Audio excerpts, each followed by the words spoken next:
कौन आपणकर मध्य शनि खराब चली शनि पाई आपण बहुत सारा कष्ट पाई सारे कि फैमिली रे बहुत सारा दुर्घटना बहुत असुविधार आपण सम्मुखीन होती आपण मैंने गोटे काम करें प्रत्येक दिन आपण मैंने हनुमान चालीसा पढ़ी पारे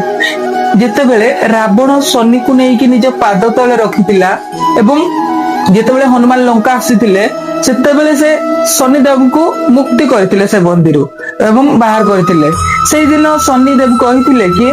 जदि आपण को किए स्तुति करूची किंबा आपण को किए आराधना करूची ताहले मोर कुदृष्टि किंबा मोर जदि खराब फल भी पड़ीबार थाए ताले से खराब फल न पड़ी कि तार पॉजिटिव फल मिलवा को लागिबो। शनि ग्रह होची कर्मर कारक एवं शनि ग्रह जार भी भल थाए जदि शुभ घरे थाए शनि ग्रह किंबा शनि ग्रह निजस्व गृह थाए किंबा शनि ग्रह मित्र गृह थाए शुभ भाव जदि थाए ताहले से बहुत सारा शुभ फल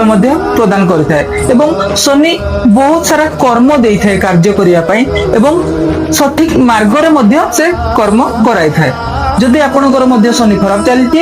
एई छोट ट्रिक टी आपणांतु देखिबे आपणकर जते भी प्रॉब्लम चलछि ताहा निश्चिंत भाव में ठीक हो जिवो। प्रत्येक दिन आपण माने हनुमान चालीसा पढ़िबे तापर जाई सोइबे रेगुलर एजा करंतु देखिबे आपनको लाइफ रे बहुत सारा पॉजिटिव इफेक्ट आसीबा को लागिवो एवं आपनकर बहुत सारा दुख